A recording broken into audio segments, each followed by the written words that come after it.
Today on Your Ag Empire, we're talking with someone who's walked through both the hardest and the most hopeful corners of rural life. Lesley Kelly is a farmer, an entrepreneur, and a mental health advocate from Saskatchewan. She's the voice behind High Heels and Canola Fields and the co founder of Do More Ag, a foundation changing how we talk about mental health in agriculture. In this episode, we talk about resilience after loss, what it takes to build a meaningful rural brand, and why living with intention matters more than ever. Lesley, thank you for coming and joining the show. Wow, yeah, thank you. Thank you for that introduction. I'm blushing. We're so glad to have one of our friends from the north come join us on the podcast today. And mental health has been, we talk about the health crisis that's out there, and we see it. We've dealt with it personally in our business, and it has been interesting to go down that road. You co-founded the Do More Ag. What made that feel urgent enough that you needed to act on it? My story starts with mental health. Even I didn't really know about mental health. And I always share my story with others in hopes that it can relate in that capacity, as everyone in my family is living with a mental illness or is lived through mental health struggles. I felt there was a moment in time I was going to lose my husband. He lives with debilitating anxiety where I'd watch him hop into a tractor and be so overwhelmed with his thoughts, his fears, emotions, and not be able to start the tractor. And I witnessed a panic attack that he was having. And I didn't know it was a panic attack. I thought it was a heart attack. And I thought I Hmm. was losing him. Then for myself, I went through postpartum depression after having our second boy. So we really helped each other. We changed how we talk about mental health in the family and within the farm. And through that, about 10 years, it really changed our farm and it really changed our family. So the moment where we decided to co-found Do More Egg was in 2017, where my friend and fellow farmer from Saskatchewan, she had received a message from someone that she didn't know, and they were looking for mental health resources and support to help a family whose farmer who had died by suicide. And she was looking and she couldn't find anything. She couldn't find an organization on farmer mental health and she couldn't find anything rural related. So she put out a tweet or Twitter, a post on Twitter asking that we need to do more in agriculture. We have to start talking about mental health. And the response that she received was overwhelming. And so my husband and I, we were driving to town and I was telling him about this conversation unfolding on Twitter. And it was our anniversary. And he said, you know what?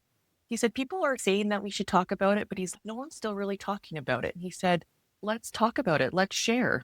So we got back home and I remember thinking, like, a lot of our family outside of our immediate family didn't know what Matt had gone through. Hmm. And so we talked about, okay, what could be the risks of this? And we Googled farmer sharing mental health story and we couldn't find anything. And Sure. then we looked like farmer mental health organization, couldn't find anything. So we shared that video and the response we got was overwhelming, like from those in agriculture from all around the world sharing me too, and we've been there, we didn't know who to talk to or we're afraid to raise our hand. And then after that, Kim and I, that the farmer that shared that message and a couple others got together and said, let's start a mental health organization, a foundation that focuses on farmer mental health. I love Yeah. it. Yeah, I This love that. is one of the biggest topics that I think goes unspoken, like you said, and it doesn't matter if you're in Canada or the U.S. And I even spoke with some producers in Brazil, and this is a global epidemic for our Mhm. industry. I think it is interesting to see that we're all dealing with the same thing, even though we're across borders. Yes, and the messages that we got of people saying, "Yeah, me too," or "I didn't realize that's what anxiety looked like. My anxiety looks and feels a little differently." Or there's one farmer that said, "Wow, I am a mat. I didn't realize that I had that was my normal. I didn't realize that there Yeah. was something outside of this normal of living with anxiety. But yeah, that stigma, like we knew that stigma was real, but when we shared that video, like we took a pause and said, okay, if we shared this video, what are some of the risks? And we thought deep about, could this impact our insurance? We said, maybe. Could this Mm. impact our operating line of credit? Like, what could we be posed as high risk and for banks? Mm. And what could that do? That could jeopardize our business. And then what really took us like the gut punch was, could people go, because we rent about 50% of our land, could people Mm. go to our landlords, tell them that we're crazy and insane, and our rented land be gone? And that was when Sure. we went, holy man, like the stigma is real of how could the fear of what could this do to our friendships? And we thought about, could we lose friends over this? And then it was, wow, like even in rural areas and in agriculture, this could also pose challenges and risks to our business. And that was the stigma part. But the opposite, I always share, like the opposite happened.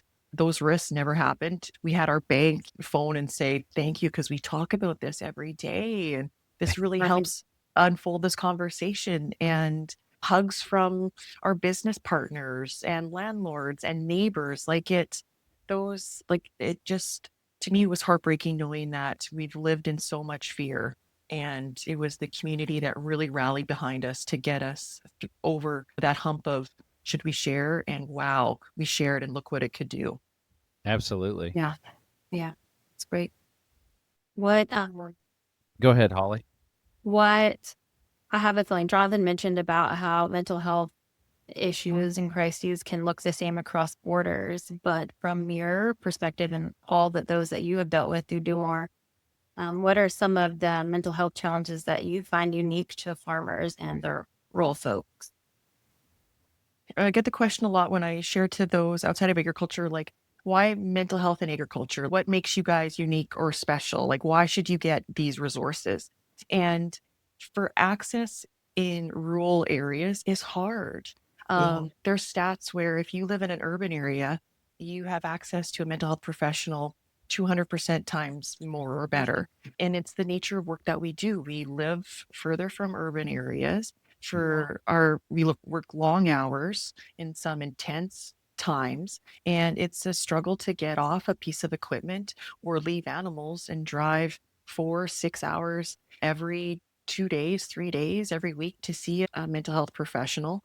And then we're alone a lot, like we're alone in a cab of a combine, a cab of a tractor, in some sometimes not so great conditions. Like I remember in 21 where we didn't have much of a crop, and then you're harvesting a crop that isn't there, and then your mind takes over with the what ifs and the worst case scenarios, and that's hard and challenging.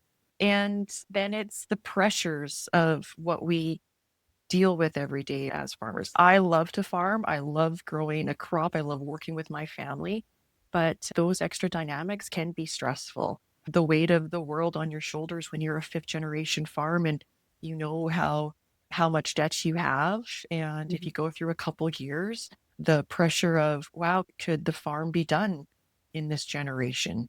Yeah. And then it's the challenge of trying to figure out what that next step of the farm is and how to bring on a new family or a next gen and what that transition looks like. Labor is a challenge.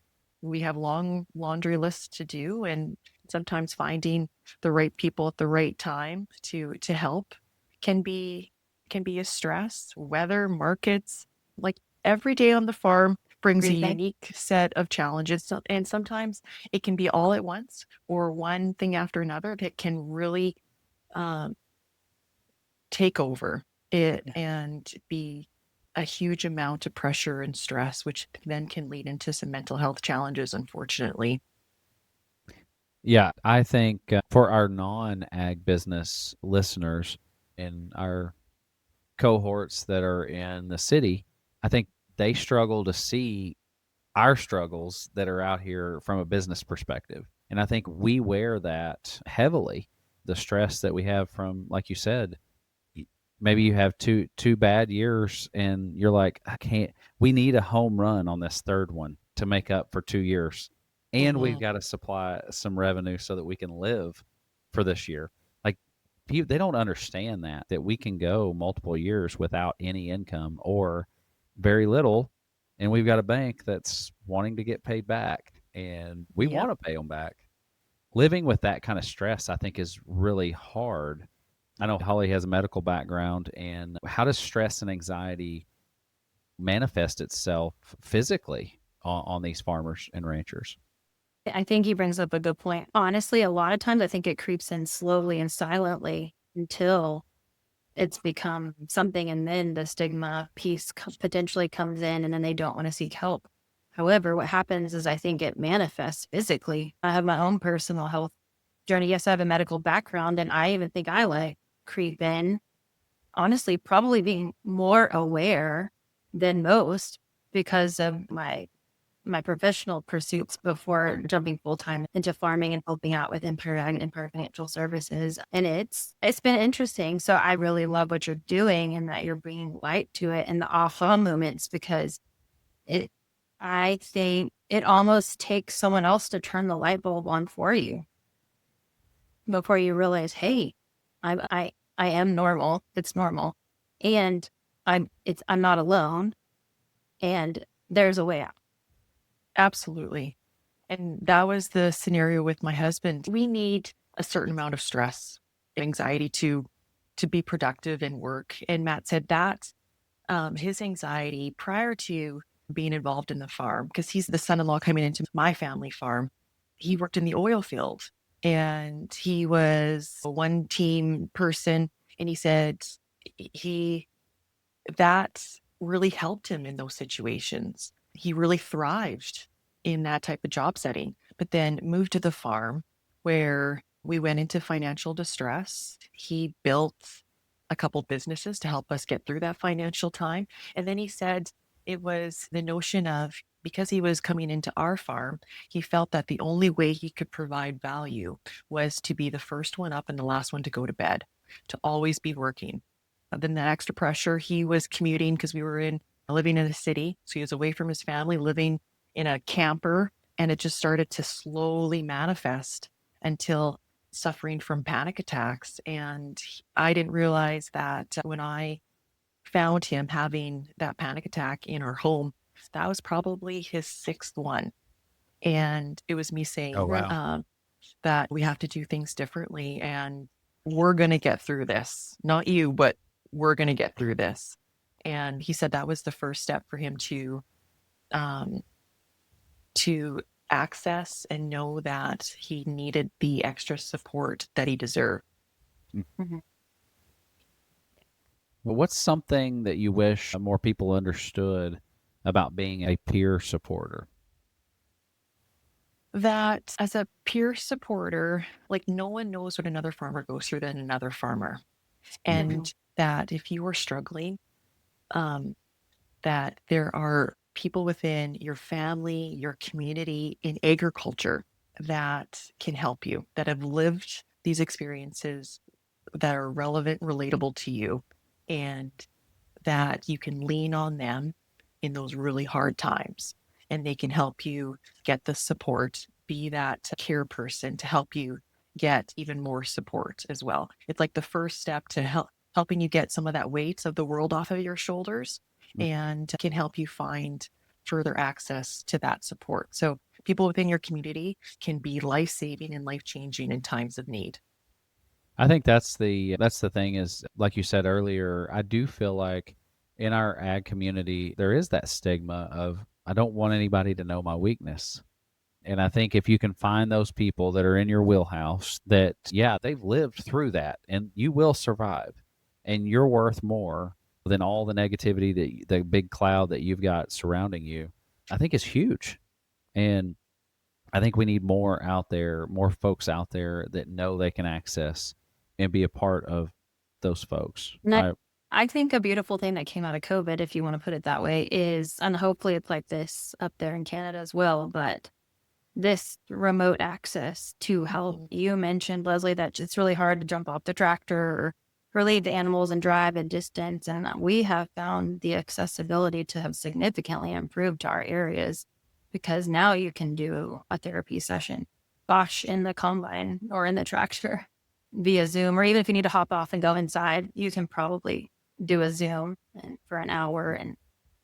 And I know I personally, I picked up seeing my own personal therapist just over a year ago, and I just carve out 1 hour during my week, and she and I just Zoom, and I don't feel like I have to abandon ship.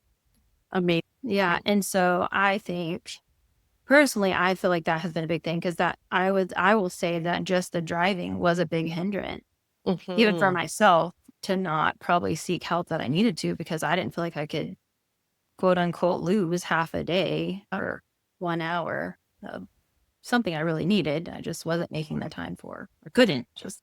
Yeah, my Yeah. brother, he lives with PTSD and anxiety too, and we have a code on the farm. And my husband can feel it start to creep up. So we're in a group chat together. So we'll text each other and it's, hey, I'm feeling off and I gotta go take a call. And that's the Mhm. code as to I'm phoning my friends, I'm phoning my peer supporter, my coordinator, or my therapist, and take the time that you need because we need to be. I saw a time when my family wasn't healthy and the impact on each other and the business and our lives. And so an hour a day, whatever they need, it helps everything. Yeah, I agree. That is good. 100%. Yeah. Shifting gears here, building High Heels and Canola Fields. You started a snack food company using your family's grain. How did that turn into a personal brand and an advocacy platform? So I I didn't have sights on being a farmer once I graduated from university. I wanted to be like Donald or Don Draper from Mad Men, be a Right. part of an ad agency, creative in a big city. And when I was done university, my dad phoned and said, I got this idea. And it's using the barley grown from our farm. And I met a scientist, and this is an untapped market. What do you think about building a snack food? And I thought, that is the coolest thing that I've heard. And while I was also looking for jobs. So I thought this could be like my inroad into the farm or other opportunities. So after a couple of years of some market research and development, we launched what we called Martin Munchies, a barley snack food. And we were selling that across Western Canada and in urban settings, downtown Vancouver. And I had people come up and ask like lots of questions about uh, our farm and what we did. And then I had some not so great conversations. And I didn't really know how to answer those questions when people ask, what type of farm are you? Are you organic or conventional? And do you use pesticides? Do you use chemicals? And some of the feedback was hard to take. I had one individual come up and I was very pregnant at this one show. So I was very hormonal. I was sweating. I was a hot mess express. And she took a sample and then she said, you're a farmer? And I said, yeah, we grow the grain and I make this product. I was so proud. And then she looked at my belly and she said, if you use pesticides, you're going to be an awful mom and you're killing us and the environment. And I took that back and I had a few tears and I didn't know how to answer. And she didn't really even want to have the conversation. She Mhm. had an opinion and I wasn't going to change it in that moment. And from then on, I was like, I want Yeah. to be a person that can help add to the conversation. People have questions that they can talk to a farmer. And I live in both worlds. I was living in the city and then being involved in the family farm. So I can be a person to help bridge that conversation and be a catalyst for conversation. So that's how High Heels and Canola Fields started about, well, it's almost been 10 years now. Yeah. Awesome. That is cool. You've worked with brands like Ford, McDonald's. How did those relationships start? Yeah. So after 10 years of sharing some education, parts of farming behind the scenes, weaving in some trending and entertaining videos and storytelling. I've had some really cool opportunities with brands, some brands that haven't fit or have solidified a partnership, but ones that have really stood out have been, yeah, Ford and McDonald's. And for when McDonald's came to me, I thought, wow, this is amazing because they have been such a huge advocate for Canadian agriculture. Out of all the companies, the food companies, they've been the ones that are like, hey, we're standing by farmers. and started to work with them through a couple of ad campaigns. And then it then went into a year-long contract, and then they extended that to another year. So I worked with them for about 3 years now, and I get to eat a lot of McDonald's, but I also get to share the really cool things about what they do to support farmers, Sure. all the food that they buy from Canadian farms, and see them also advocate from that side, because it really takes farmers industry to help share our story, share our farm story. Mm-hmm. Mhm. It's interesting. You wouldn't think it, but Jonathan was in actually New York City just a few weeks ago, and McDonald's was actually there. I don't know. Jonathan might be able to tell this version of the story better, but I was really impressed by honestly their feedback. Jonathan, do you want to speak Yeah, to? we were talking about the beef sector, and they're concerned that the supply of beef is dwindling. From when you start to look at the economics, we've got a lot of aging population that are holding a lot of the land assets that we graze cattle on. The barrier of entry for young producers to actually take over is so high that they actively want to participate in helping solidify a new supply structure within American agriculture. I'm sure Canadian agriculture is in that also, but we've got to get some younger blood coming back to the farm.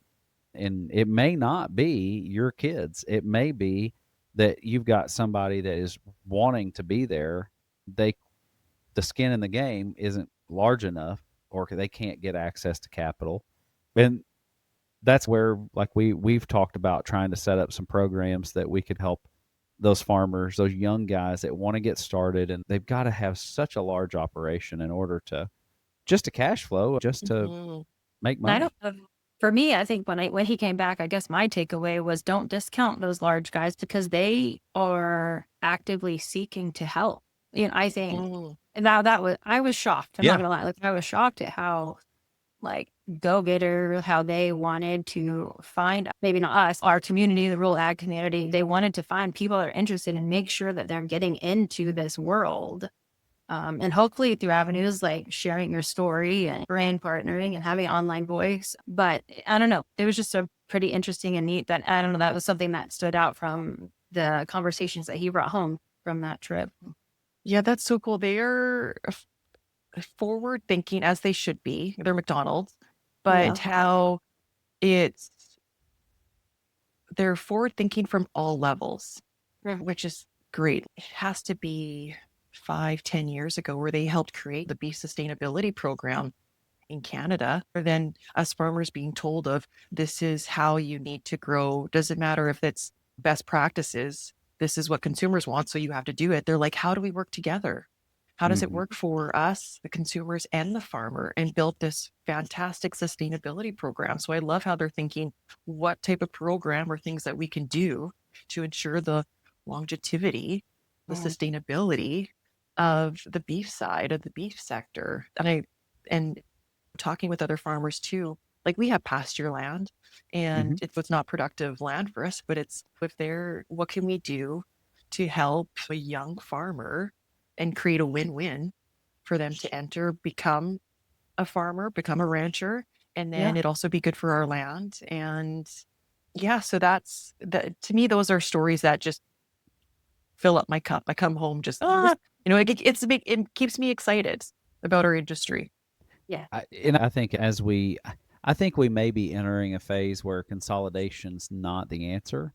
We've gotten big, and we had to get big, and we've got equipment that we can cover a lot of acres now. And I think a lot more folks are. I think there's going to be a window of opportunity for these younger folks to get in, but I think we're going to have to be creative in how we get them into the industry. And I think they're going to have support. You and I had talked before we actually started this, having a peer group and having a team of whether that's a lawyer, a CPA, you're a consultant, mental health specialist. There's a whole team that goes into this because it is a very complex business that is really unlike anything else out there. Absolutely. And in those peer groups, I learned so much. Like I walk away thinking, I you can look at this in so many different ways and get Yeah. ideas from so many different people. There's not one way to what's the saying? One way to skin the cat. Yeah. Yeah. Uh, And I think that's what, like with Empire Ag, that's what we've tried to create, that environment where there are no dumb questions. Hmm. You may not know because you've never been exposed to whatever. Ask it, because somebody in that group, whether they're 25 or 55, like somebody's been down that road. And I think Exactly. that's what we need more of. What's interesting in those, like if you took that particular age range, you'll have the 25-year-olds that want to actually know, perhaps they haven't encountered it yet, but then the ones that are 55, they have, but it's really interesting to watch them step into that, how they take on that mentor role for, I don't know, that's been neat to watch unfold in our groups anyway. Just, Mm-hmm. I don't know, both sides of the relationships kind of flourish. Yeah, and I lost my dad a few years ago, and I crave that because there was so much wealth of knowledge and experience and stories and history that we lost when he passed away. But in those peer groups, we're in a couple of the people that are willing to see that's a gap for us and to Mhm. step in and say, hey, this is what I've learned, and you got this, and here's another way to look at it, or here's what I've learned. I've done this, or I didn't. Yeah. PRA Well, community is a great community.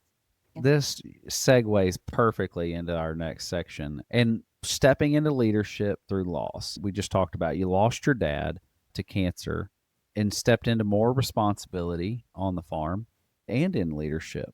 Like, what did that look like for you jumping into that role? My dad taught me something, and well, he taught me a lot of things, but there was one moment right when it was in our last conversation together, and because I told him, I said, I'm not ready. Like, I'm not ready to lead the farm. And he said, Lesley, you've been ready your whole life. And then Yep. he said, do you remember that conversation we had 20 or so years ago when you wanted to be involved in the farm? And I said there was no role for you. And I said, yes, I very distinctively remember that conversation because it was when my husband was joining, and I said, wow, this is great. I want to be part of this farm. I can bring in a different skill and be an asset. And he said, sorry, there's no room for you. And at the time there wasn't, because of financial reasons, bringing in another wage. But he said, you know what? I said that because he said, I didn't want to make you feel like you were filling my shoes. He said, I wanted you to Sure. go out and create your own shoes. And he said, I got to see you follow your passions. And he said, look at the passions that you've cultivated. And you're bringing all the skills from industry, serving boards, your community involvement, your passion with mental health, your passion with the business side, and you're bringing that to the farm. And he said, you don't have any shoes to fill, you're ready to run. And I thought, wow, what a amazing, heartfelt, heartbreaking moment that I learned that to come into the farm doesn't necessarily mean it has to look or be a certain way, that you can create so many opportunities just by being you, because within you, you bring so much to the farm. And yeah, he taught me that. So it's been a rocky road of the past 3 years trying to figure out that side of it. But he taught us a lot. So I'm very grateful. So I farm with my husband and my brother. My husband is on the equipment side. He's the main lead operator. My brother, he's the crop input, the sprayer, and the grain specialist. And then Mm-hmm. I'm all behind the scenes, the finance, legal, HR, accounting, and to help navigate the ship, help the ship keep steering in the right direction. So with between the three of us and all our unique skills, yeah, we've really come together and made it work as a united team. That's awesome. I've got to commend your dad for having the forethought to communicate that to you. I think that'd be one of the hardest things, is to tell your kid, I don't really have a spot for you.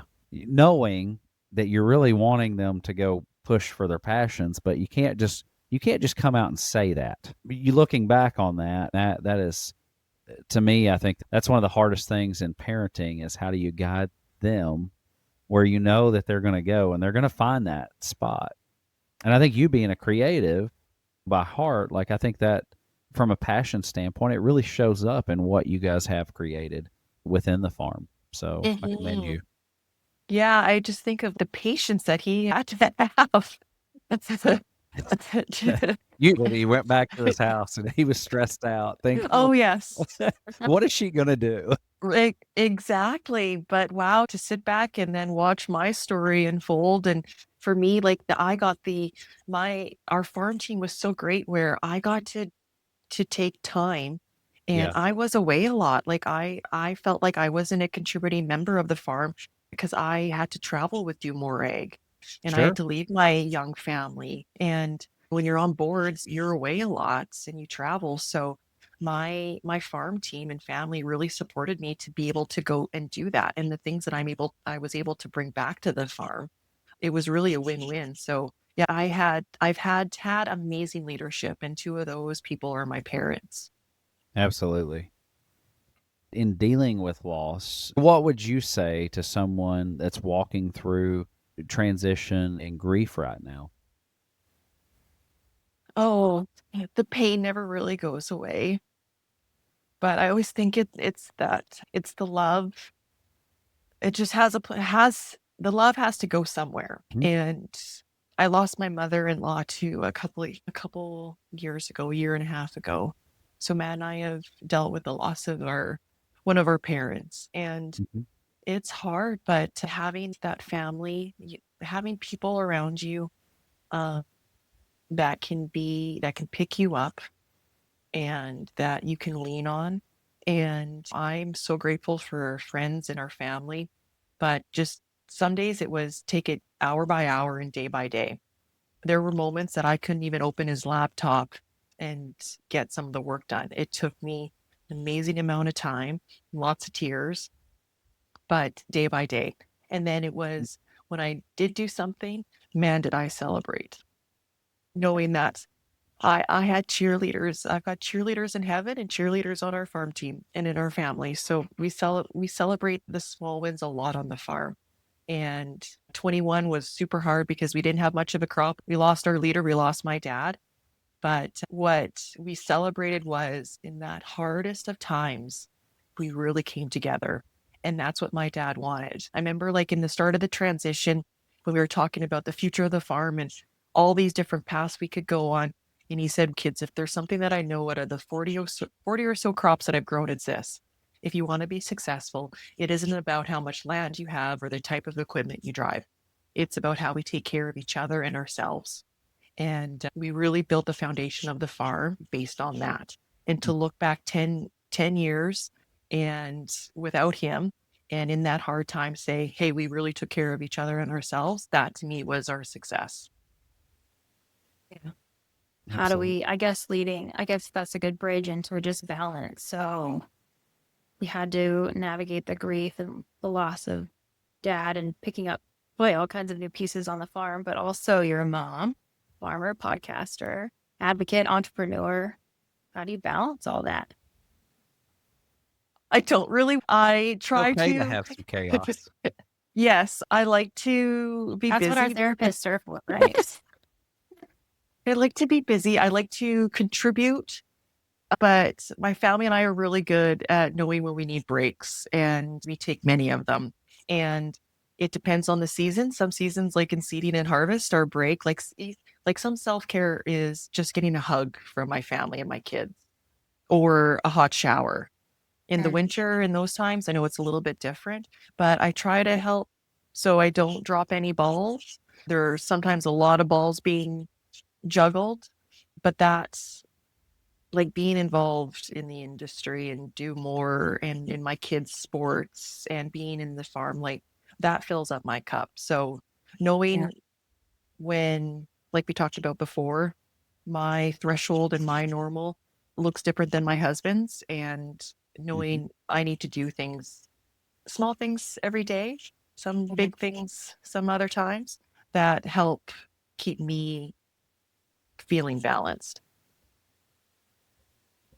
Yeah. I Absolutely. think the next question was going to be about like living with intention, but I think you just answered that in terms of just identifying what you need. Maybe today it's a hug, tomorrow it's juggling all those balls just fine, and tomorrow it's not. And it's the warm shower and snuggling with the kids on the couch. I don't know. I have those days. And intention Um, for me is also granting myself a lot of grace. It's at the end of the day when my head hits the pillow, knowing that my best might have looked different than my best yesterday, and my best might look Hmm. differently than someone else's best, but I tried my best.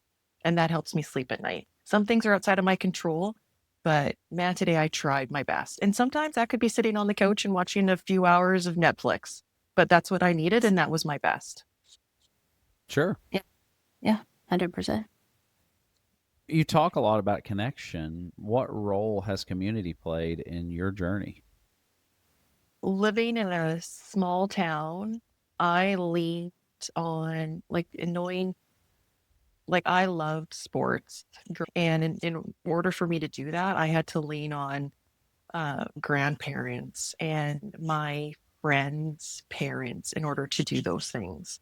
And um, in my community, I was able to do those things because people volunteered their time. And when Matt and I coming back to our rural community and seeing our kids flourish and how they're flourishing because of the people that they're surrounded by, grandparents, friends that, would jump out of a burning or jump into a burning building to save them. Hmm. Mhm. And then the things that we've received through like support and the love, um, through the loss of our parents and loved ones, the people that have come and helped us through those hard times. To me, community is everything within our family, farm, and community.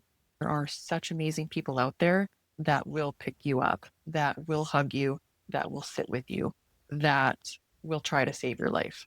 And to know those people, and to reach out to those people. So I'm so grateful for that community. Yeah. I feel like that circles back beautifully to the beginning because when we're in those mental health days, even I know that not necessarily where we were, but there are those mental health days pop up. And I think relying on the community too and acknowledging that it's okay to ask for help because more than likely there is a community to lead on that you may or may not be giving them credit because they probably would jump into a burning building for you. Absolutely. And if I'm able to give help when someone needs, and I always think it's paying it forward that I've received so much help. So what can I do? Because sometimes it's the littlest things that can be life saving for someone that you might not ever know. Yep. I know. Well, it's after we have babies, all the meals and the clean, like those little things.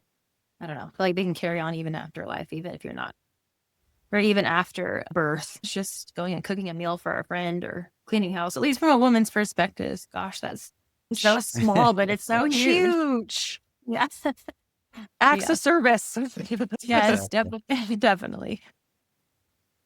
So, what dreams are you working on right now? Oh, the dreams that I'm working on, that's a great question. I'm getting very excited, super excited, because we're at the time where our kids are 13 and 10, and they're starting to have want and crave more independence. Their personalities are just coming to fruition. Where with our 13-year-old, I'm not really cool anymore. So he doesn't want to Yes. be around mom and dad. But then he's starting to ask great questions about what's post high school and um, what life looks like. And man, so my dreams for them right now or what I'm dreaming for them. So what could that look like for the farm for them? Do they want to come back? What could that look like? What do they want to do? And that's to me, that's really exciting right now in our lives for me. And then so I'm dreaming of all the things that they could do or that they want to do and the paths that they'll go on. And then for my dreams, it's because it's been so busy um, for the last 10 or so years. My dreams are sitting in a tractor or in a combine and watching the sunrise, sunsets with my husband, having Yeah. great conversations about what our life in 20 years will be like. Hmm. Yeah. We totally resonate with that. We have a 13 and 10-year-old as well. and a 5-year-old, but that 13-year-old, I feel that all the big dreams and explorations and Yeah. ours is Super our cool. oldest is a daughter, yeah, and so she's really coming around to her. She really loves dad, so Aw. yeah, It's fun. uh, I enjoy that. it has been fun. I guess to pivot more professionally, where do you see Do More Ag and High Heels and Canola Fields headed next? Yeah, so Do More, what has it been? 7 years of Do More. So we've seen how conversation wasn't happening in boardrooms, at events, online about mental health, and to see it almost do a 180 over the past 7 years now. I get really excited thinking about Do More 2.0, 3.0, and how we can continue to be that national champion, because we're seeing more and more entities and organizations start because of the need, and there's so much work to be done. So if we can help all these organizations with either awareness, funding, connections, collaboration, man, like this, they're all going to do really great things.